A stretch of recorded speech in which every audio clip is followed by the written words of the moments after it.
प्रदेश के सामाजिक न्याय एवं अधिकारिता मंत्री तथा जिला प्रभारी मंत्री अविनाश गहलोत ने पंचायत समिति सभागार में जिला स्तरीय अधिकारियों की मीटिंग ली। मीटिंग में बरसाती जल भराव से प्रभावित लोगों को पूरी राहत दिए जाने, बीमारियों के प्रभावी नियंत्रण के निर्देश अधिकारियों को दिए गए। जिला कलेक्टर अभिषेक सुराणा ने बरसाती पानी की निकासी के लिए अब तक किए गए प्रयासों के बारे में जानकारी दी। इस अवसर पर प्रभारी मंत्री अविनाश गहलोत ने कहा कि केंद्र व राज्य सरकार अतिवृष्टि से प्रभावित क्षेत्रों के लिए अत्यंत संवेदनशील है तथा प्रभावित लोगों को राहत पहुंचाने के लिए सरकार सतत प्रयास कर रही है। उन्होंने कहा कि मुख्यमंत्री भजन लाल शर्मा के नेतृत्व में प्रदेश की सरकार प्रत्येक प्रभावित आम जन को त्वरित राहत प्रदान करने के लिए कटिबद्ध है। उन्होंने कहा कि हम सभी मिलकर बेहतरीन प्रयास करेंगे तो परिणाम सकारात्मक ही आएंगे। दूसरी ओर उन्होंने कहा कि अतिवृष्टि से उत्पन्न हुई स्थितियों से निपटने के लिए सभी लोगों का, पार्षदों का, जनप्रतिनिधियों का, विधायकों का, सभी का सहयोग आवश्यक है। मंत्री ने कहा कि एफसीआई में सड़े हुए गेहूं का जल्द निस्तारण किया जाए और किसी भी हालत में दूषित गेहूं जनता तक नहीं पहुंचना चाहिए और नियमानुसार ही उसका डिस्पोजल होना चाहिए। बैठक में सांसद राहुल कसवा ने कहा कि राजस्थान का सबसे शानदार सिंथेटिक ट्रैक चूरू में दुर्दशा का शिकार हो रहा है। जिला कलेक्टर महोदय कार्रवाई क्यों नहीं करते, जिस पर अधिकारियों ने कहा कि जल्द मेंटेनेंस की व्यवस्था की जाएगी।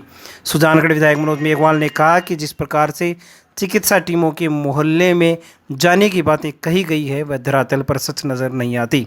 रतनगढ़ विधायक पुषाराम गोदाना ने कहा कि चापटिया तलाई से 9 इंच की एक और मोटी पाइपलाइन डाली जाए।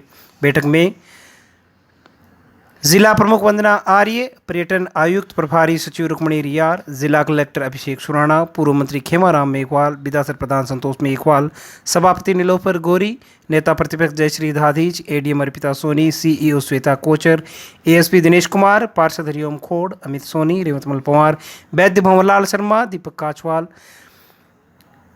आदि बीजेपी कार्यकर्ता व नेतागण मौजूद रहे, जबकि जिला स्तरीय अधिकारी और उपखंड अधिकारी भी बैठक में मौजूद रहे। बैठक के दौरान भाजपा नेता तनसुख प्रजापत, कमल दाधीच, उपनेता प्रतिपक्ष रिचपाल बिजाणिया, नेता प्रतिपक्ष जयश्री दाधीच आदि ने सीवरेज में अनियमितता का आरोप लगाया और कहा कि 10 साल से नगर परिषद कांग्रेस की है और 150 करोड़ का दुरुपयोग हुआ है, जिस पर मंत्री व कलेक्टर ने उन्हें बैठाने का प्रयास किया, लेकिन आरोप लगाना जारी रखा गया।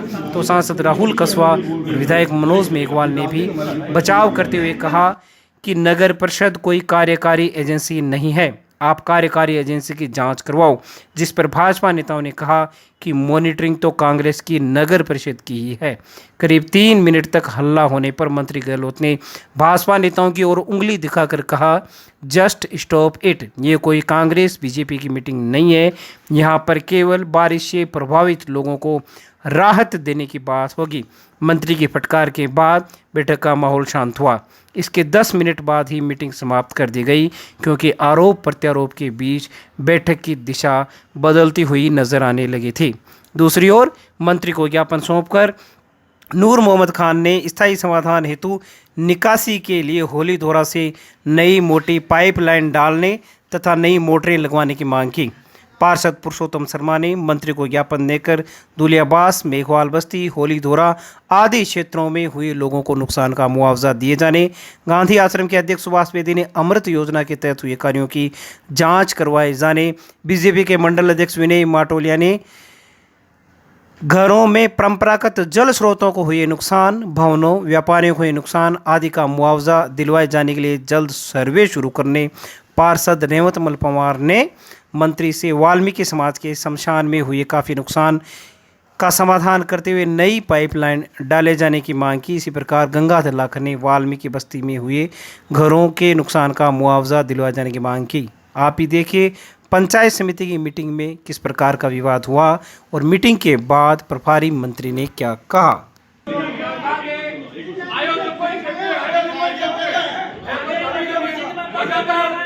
कांग्रेस के यहाँ पे सभापति है, साफ करके 150 करोड़ सुधार के डूब रहे हैं, इनके कारण कोई नहीं है उसमें नई बात इनके कारण। अरे सुनो, नगर परिषद काम करने वाली है, 100 करोड़ का गए, कहाँ गए 150 करोड़? कौन काम कर रहा है? आज करवाओ, नगर परिषद एजेंसी है, नगर परिषद एजेंसी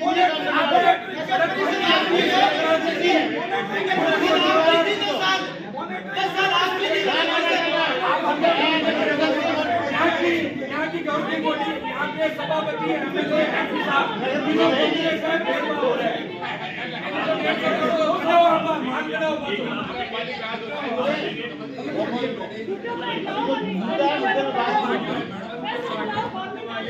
नगर परिषद 10 साल इनकी थी, नहीं नगर परिषद कौन चलाएगा? सभापति चलाएंगे सर।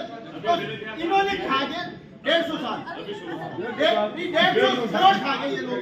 अब ये बीजेपी में डाल रहे हैं। अब ये देखा 25 करोड़ और जमा नगर परिषद की क्या मगर सांसद जी तो डाक होने साहब ये 2 बार आए हैं, सांसद जी बात को अभी आए हैं, इनको पता ही नहीं है 150 करोड़ का सर, इनको अभी आए हैं।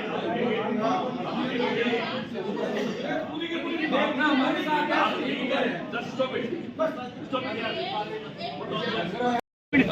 पिछले कई दिनों से बारिश के कारण जल भराव की स्थिति उत्पन्न हुई है।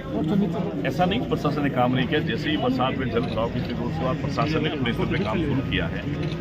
और आज मैंने खुद ने पूरे सुजानपुर के अंदर जहाँ जहाँ जल भराव की स्थिति है, पानी का अभी तक भराव है, लोगों को दिक्कत है, वहाँ मैं खुद जाके आया हूँ। और मुझे लगा था कि वाकई में इसमें और अधिक तेजी से प्रयास करने की आवश्यकता है। अभी जिलाधिकारी की बैठक भी हुई है, जहां तमाम जनप्रतिनिधियों से और हमारे नगर परिषद जो पार्षद हैं आम से बात हुई है। उनकी राय के अनुसार, उनकी सलाह के अनुसार हम लोग काम कर रहे हैं ताकि दोबारा से सुजानगढ़ के अंदर ऐसी स्थिति नहीं हो। क्योंकि हमने देखा एक ही दिन में जब 180 mm के करीब बरसात हो जाए, दूसरे दिन 60 mm हो जाए, तीसरे दिन फिर 60 mm हो जाए, और पूरे राजस्थान में सुजानगढ़ एक ऐसा शहर अभी हुआ जिसमें अत्यधिक बारिश हुई है। एक अतिवृष्टि के कारण से परेशानी निश्चित हुई है। माननीय मुख्यमंत्री के निर्देश पर प्रत्येक परिवार की जो इससे प्रभावित हुआ उसके सर्वे के निर्देश दे दिए गए हैं। फसलों को नुकसान हो उसके सर्वे की रिपोर्ट के लिए दिया गया है और आने वाले समय में परमानेंट सोल्यूशन निकालेंगे, जिससे सुजानगढ़ में जब भी कभी बारिश अत्यधिक होगी उससे उसका नुकसान आम जन को नहीं होगा। और सबको रेस्क्यू करने का निर्देश भी दे दिया गया है, उनकी खाद्य सामग्री का निर्देश भी दे दिया गया है।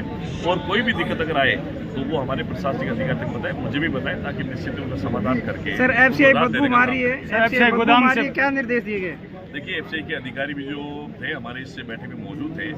1,80,000 कुछ हमारी जो बैग्स थे उसमें से लगभग 15 से 20,000 के करीब खराब हुए, क्योंकि एक दीवार थी वो गिर गई, उसके कारण से पानी उसमें अंदर चला गया। उसको अभी लगभग अधिकतर मुझे 2-3 दिन के अंदर उसको वहाँ से हटा दिया जाएगा। और वहाँ जब तक वो नीचे की बोरियां जो है बैग्स है उसको नहीं हटाएंगे तब तक 1-2 दिन स्थिति रहेगी। उसके बाद में यहाँ से सामान्य स्थिति कर दी जाएगी। और मैं आम जन से तो आप हमसे ले लो, एमपी कोटे के पैसे 8.5 करोड़ पर लगे हुए उसके ऊपर है। सीताराम जी क्या एक्सक्यूज दे रहे हो आप? अब इसको ठीक करने में कितना लगेगा? ब्लोअर चाहिए, रेगुलर मेंटेनेंस का काम है। एक ब्लोअर की कीमत 20,000 रुपये भी नहीं है। पेन प्ले का इंतजार करेगी हम क्या? सर करवाइए।